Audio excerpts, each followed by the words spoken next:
We need to normalize this table. The organization name appears first, then comes a list of products, and some products have a version on the next row, some don't.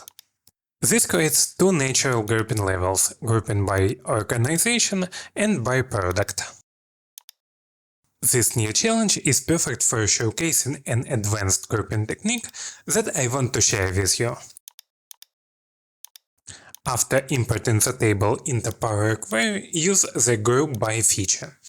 I'll group by value 1, keep all rows, and name the new column Data.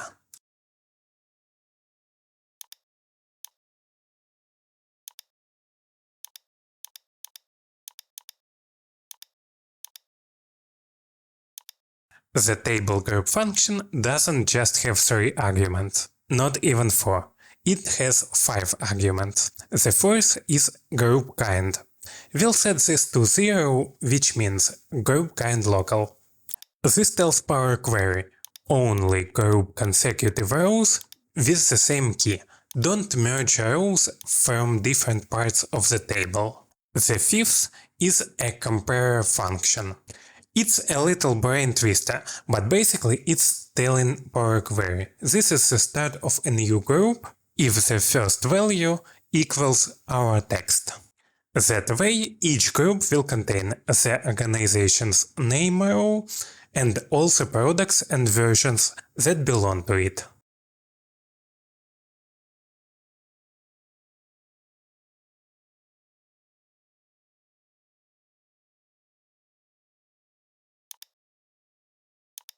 Once we have the first grouping, we drill down into the first group and do the same thing again, this time looking where value 1 equals product.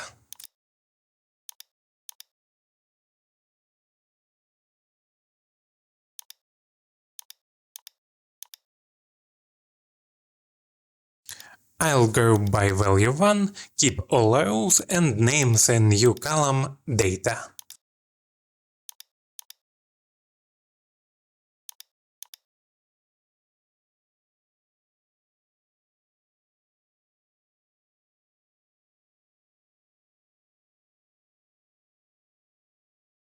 Inside these mini groups, each block is either a single product with no version or a product followed by its version.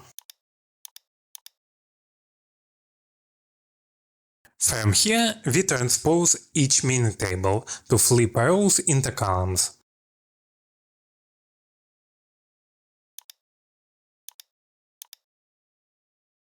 And promote the first row to headers.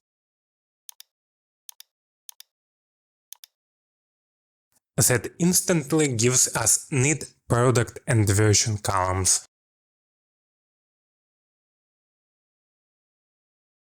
At this point, each mini table is a tidy one-row table with product and version columns, as well as the organization name. Now we need to combine all these little tables from data columns, type data in square brackets after it, and use table combine.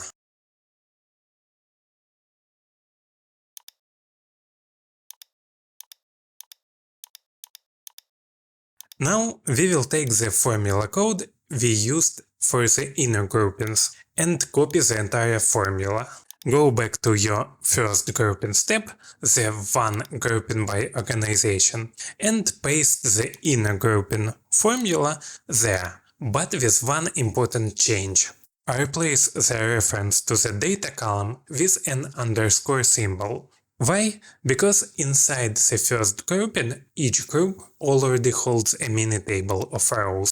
After that, you'll get a column of tables, one per organization, each with tidy product version rows.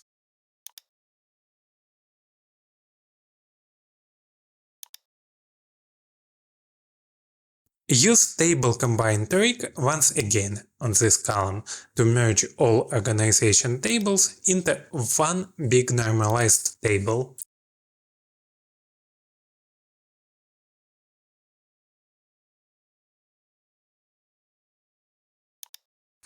And it's time for final cleanup.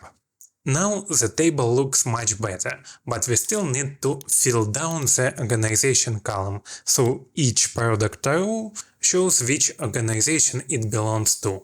Also, remove any rows where product is blank or null, since those don't represent real data.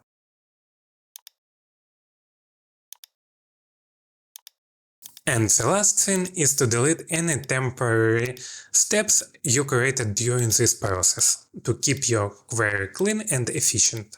The table now is fully normalized and we can analyze it. The key lesson for today is that understanding how to control group behavior lets you handle the data with complex hierarchy.